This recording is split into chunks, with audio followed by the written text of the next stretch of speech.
have any other questions, or anybody want to comment on the last one? I wanted to ask about the contractors. Oh yeah. If there is a relationship between the active soldiers and the contractors, and if so, what it's like. No, you mean Blackwater. Wow. Okay, really fast. I just want to comment on that. You know what people haven't acknowledged the other day, and being ambushed, I know exactly. When they were looking into that the case here, the indictment of those Blackwater individuals. Well, I was reading some of the details about it, and one thing particularly stuck out about that, which was they gave an inventory of the weapons that were actually fired on people in the closed, confined space. Okay? One of the weapons, I don't know if anybody says that thing, being in the military, you have an advantage of being able to go, oh, okay, I've used that weapon, I've used that. What the fuck is that? Why were they using that in a close quarter ambush? You don't have time to pull that weapon out. What the hell? SR-25 sniper rifle. You don't have time to use something like that if you're being ambushed the way they said they were. So, from that, you can completely see murder in that one. Okay, that's just my take on it, okay? I happen to not have my law degree at this moment, but you know what? Being an infantryman who was ambushed, and having gone to a squad designated marksman position and training in Benning, you really don't have time to pick your shots in an ambush like that. So that stood out. But our relationship to contractors really isn't well, because they like to flaunt their money. We make as much as, we make in one day what you make per paycheck. Yeah. I have no sympathy for them.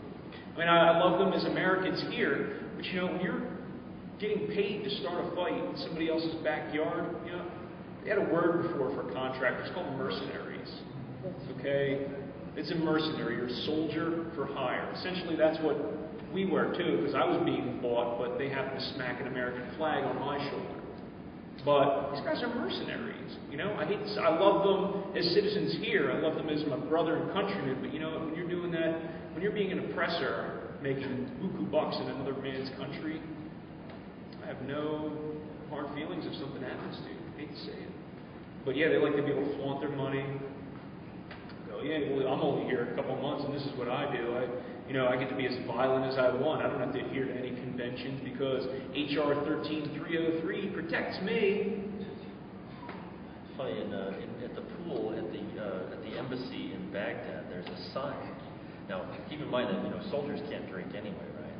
And we're supposed to have weapons with us at all times. Well, at the pool at the embassy in Baghdad, this was before they built the new one. This is while they were still building. So this is a couple years ago. There's a sign that says "No drinking while armed." That sounds pretty right. But I mean, see, that's the thing is they had to actually put up a sign because they must have had a problem with it. And they did. And they did. They actually did have a problem with it. But, I mean, like that seems kind of intuitive to me. But these people don't. They don't always make a lot of sense. It's like, it's because they're cowboys and they're able to be cowboys. But I do want to say something about that. Is the Blackwater always came under the State Department. As working at the Nineveh Provincial Reconstruction Team, I saw up close how that worked. And Blackwater, yes, they are cowboys, but the ones who were, but at every embassy or every PRT, Provincial Reconstruction Team, there is an RSO, Regional Security Officer. Now, this is a normal State Department office, the person who is in charge of that particular post. So now this could be some little consulate somewhere, it could be a full-blown embassy, but every one of them has an RSO, Regional Security Officer. And in Iraq, when you have a State Department outpost, you have an RSO who's in charge of the private security detail, which in this case is Blackwater. And if Blackwater are cowboys, and they are, it's because the RSOs let them get away with it. So there's no excuse for their behavior, but you have to remember that it's the American government, the contractor, the person who is actually administering the contract, that's letting them do it. So, there are people we can hold accountable. It's just whether or not we have the will to do it. Would the accountability be involved with this incident involving the guy from West Valley? The local guy who couldn't die? Well, again, in that case, the RSO probably wasn't involved. See, the RSO is involved in planning the missions, but the RSO doesn't always go out on the missions. So he wouldn't have been in tactical command. He would have been in strategic. But I remember our RSO at the PRT when before Blackwater left, because they took Blackwater away from us a few months after we got there, and we were all very happy for that because we'd rather have military escorts anyway. But before that, they would do planning where it's like, hey, we got to go out to this particular spot, saddle up. There was very little planning that went into it because he was completely content with, hey, they know what they're doing. They're just going to go and go out and shoot it up. And there's no, very little planning because they didn't feel that they needed to. One thing about Blackwater, and a lot of these security, there are many security firms in Iraq, not just Blackwater, and some of them, and I'm thinking specifically of probably Sabre. One of them does it the right way, and then you've got the Blackwater way.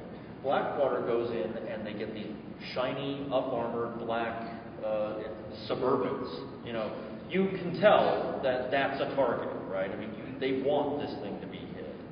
But then there are other contractors in there that will take a beat-up Mercedes, because there are beat-up Mercedes all over the Middle East. They'll take up this beat-up Mercedes, put it under chassis, brand new, up-armored, all that stuff. They'll up-armor the shit out of the thing, but it doesn't look like it. And you can put your principal in that thing and drive him around safely. And, you really don't even need, a convoy. It's one guy in an up-armored vehicle that just a nondescript vehicle. But that's not the way Blackwater rolls. We're in charge here. You see how shiny this thing is? You people can't keep your shit clean. See this? This thing gets waxed every day. And drive it out into the city with a full, we're here, we're in charge, whether you like it or not. And that's what... Within their company is a culture of bloodlust. That's true too. well, no, that comes down. But that's the culture of the what's his name, Prince, Eric Prince. Remember a little while ago when I was telling you, guess what?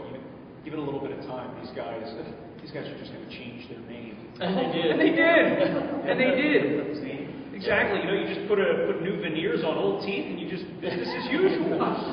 Yeah. That's what AIG is about to do that. AEG. Yeah. Well, do you know how recruitment is going right now with the request for 60,000 or more troops in Afghanistan? Believe it or not, Is it down? Or? It's down. It's really. Do you think that has something to